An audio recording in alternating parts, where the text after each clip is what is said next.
முட்டை விரும்பிகள் யார்? பொதுவா இந்த ஆம்லெட், வழியல், ஹாஃப் பாயில் இதை பார்த்தீங்கன்னா நிறைய பேர் ஒரு அதாவது எப்படி சொல்றது, ஒரு பொழுதுபோக்காவே அதை வச்சிருப்பாங்க. இதை போட்டு சாப்பிட்றது வீட்டில் பார்த்தீங்கன்னா திடீர்னு ஒரு முட்டையை வாங்கிட்டு வந்து ஹாஃப் ஆயிலோ ஆம்லேட்டோ இல்லை ஒரு வழியல் இந்த மாதிரி போட்டு சாப்பிட்றவங்கள நம்ம பார்த்துருப்போம். இது நிறைய நான் அனுபவ ஜாதகங்கள்லேயும் நிறைய நான் பார்த்துருக்கிறேன். ஸோ இது யாருக்கு இந்த அமைப்பு? அந்த முட்டையை வந்து ரொம்ப விரும்பக்கூடிய நபர்கள் யார்? இதுல ஃபர்ஸ்ட் இடங்களை பிடிக்கிறது ராகு தாங்க. சரிங்களா? ராகு தான் அதுக்கு ஸ்பெஷலிஸ்ட்.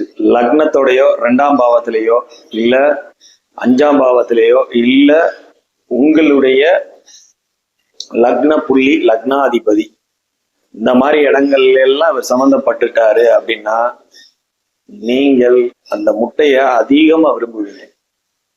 சரிங்களா? ராகு வந்து ஒரு ஜாதகத்துல அதீத பலத்துல இருந்தாருன்னா பார்த்தீங்கன்னா ஆம்லெட்டு வழியல்னு வெட்டி வீசி எறிவாங்க.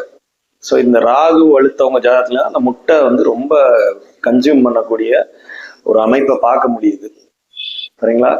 ஸோ உங்களுக்கு முட்டை அதிகமாக பிடிக்குதுன்னா நிச்சயமா உங்களுக்கு ராகுவோட ஒரு தலையீடு உங்க ஜாதகத்துல இருக்குன்னு அர்த்தம். 2ஆம் இடத்துல லக்னம், 5ஆம் இடம் மற்றும் ஆத்மகாரகன். அதாவது ராகுக்கு எதுக்கு ஆத்மகாரகன் இருக்குன்னு ஒரு சில மூல நூல்கள் சொல்லுது.